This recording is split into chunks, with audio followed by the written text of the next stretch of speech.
আজিৰ ভিডিঅ'টো পুৰুষ মহিলা সকলোৰে বাবে সুবিধাজনক আৰু যিসকলে ৰুম লৈ থাকে নিজৰ খানা বনাবলৈ টাইম নহয় তেওঁলোকৰ বাবে আৰু সুবিধাজনক। মাল্টিলেয়াৰ পৰাঠা খুব সহজতে 3 মিনিটতে আপুনি ৰেডি কৰিব পাৰিব খাবৰ বাবে। প্ৰাইচ হৈছে মাত্ৰ 60 টকা। ইয়াক আপোনালোকৰ ওচৰৰ গেলামালৰ দোকানত সহজতে পাব আৰু ইয়াক কিদৰে ব্যৱহাৰ কৰা হয়, কিদৰে বনোৱা হয় সম্পূৰ্ণ ভিডিঅ'টো চাব শেষলৈকে, তেতিয়া বুজি পাব। আপোনালোকৰ ঘৰত যদি ফ্ৰিজ নাই ইয়াক 3 দিনলৈ থৈ পেলাই ব্যৱহাৰ কৰিব পাৰিব আৰু যদি ফ্ৰিজ আছে তেনেহ'লে 15 দিনলৈকে ব্যৱহাৰ কৰিব পাৰিব। ভিডিঅ'টো শেষলৈকে চাই থাকিব তেতিয়া নমস্কাৰ বন্ধুসকল, পুনৰবাৰ আপোনালোক সকলোকে স্বাগতম জনাইছোঁ আজিৰ অন্য এটি ভিডিঅ'লৈ। আবেলি সময়কণত ভণ্টি আৰু মই সদায় খোজকাঢ়িবলৈ যাওঁ। আজি আমাৰ ওচৰৰ পৰিৱেশটো অকণমান আপোনালোকক দেখাইছোঁ। স্কিপ নকৰাকৈ শেষলৈকে চাব দেই।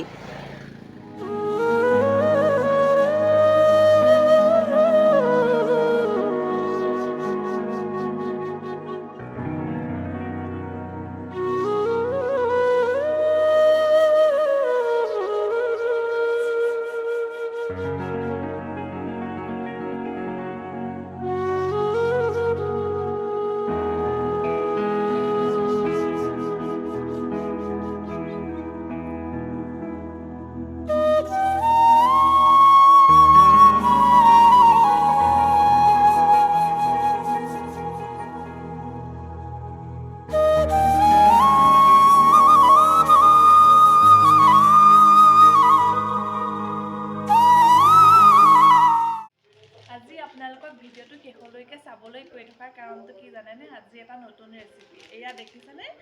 Multi layer paratha. আচলতে আজি এইটো কিদৰেনো খায় সকলোৱে জানেই, তথাপিও দেখাই দিছোঁ। আচলতে আমাৰ দেউতাই নতুনকৈ যিটো বস্তুৱেই নোলাওক কিয় সেই বস্তুটো আমাৰ ঘৰলৈ আনে আৰু এয়া মাল্টি লেয়াৰ পৰাঠাৰ পেকেটো আনিছে। আৰু যদি আপোনালোকৰ ঘৰত ফ্ৰিজ আছে তেনেহ'লে 15 দিনলৈকে এইটো ব্যৱহাৰ কৰি ৰাখিব পাৰে। 15 দিনৰ পাছত এইটো ব্যৱহাৰ কৰিব নোৱাৰে। আৰু ফ্ৰিজ নাথাকিলেও কথা নাই, ফ্ৰিজ নাথাকিলে আপুনি মাত্ৰ 3 দিনৰ বাবেহে ৰাখিব পাৰিব। 3 দিনৰ পিছত আপোনালোকে খাব নোৱাৰিব। ইয়াত সকলোখিনি লিখাই থাকে, তথাপিতো কেনেদৰে বনাম আৰু কিদৰেনো খাম আপোনালোকক সকলোখিনি আজি ধুনীয়াকৈ দেখুৱাই দিম।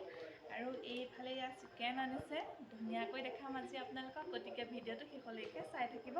আৰু মই আগত যিটো গাঁৱৰ পৰিৱেশটো দেখাইছোঁ নিশ্চয় আপোনালোকে চাইছে আৰু কমেণ্ট কৰিব আমাৰ পৰিৱেশবোৰ কেনেদৰে বা কেনেকুৱা পায়, নিশ্চয় কমেণ্ট কৰিব। আৰু আজি এইটোনো কেনেকৈ বনাম ভিডিঅ'টো শেষলৈকে চাব।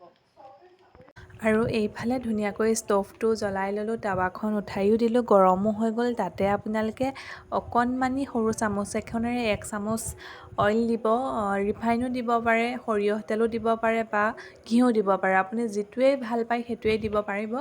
আৰু দেখিছেনে ধুনীয়াকৈ লুটিয়াই দিছোঁ লগে লগেই, কাৰণ 2 চাইডে ৰিফাইন বা ঘিউ যিয়ে দিয়ক কিয় 2 চাইডে লাগিব আৰু লাহে লাহে, বেছি জোৰ নিদিব, লাহে লাহে হেঁচি থাকিব, তেতিয়া ধুনীয়াকৈ পৰাঠাটো ফুলি আহিব। দেখিছেনে ফুলিবলৈ কি ধুনীয়াকৈ আৰম্ভ কৰিলে। এটা কথা মনত ৰাখিব যে আপুনি যেতিয়া পৰঠাটো বনায় তেতিয়া গেছটো একেবাৰে ল' ফ্লেমত থাকে, একেবাৰে ল'ত কৰিব। বেছিকৈ দিলে জ্বলি যাব পাৰে। একেবাৰে কম ফ্লেমত বনাব, তেতিয়া বেছি ভাল হ'ব। চাই থাককচোন এনেদৰেই। এইফালে খাব পৰাকৈ সম্পূৰ্ণ ৰেডি হৈ গ'ল। এইফালে এয়া চিকেন আৰু এয়া পৰাঠা একদম ৰেডি হৈ গ'ল। আৰু কিমান চফ্ট হয় ধুনীয়াকৈ দেখাই দিছোঁ, চাই থাকক। দেখিছেনে কি ধুনীয়াকৈ এৰি গৈছে, একদম চফ্ট হয় আৰু গৰমে গৰমে খাব লাগিব। আজিৰ ভিডিঅ'টো ইমানেই আছিল। ভাল পালে লাইক, কমেণ্ট আৰু শ্বেয়াৰ কৰিব।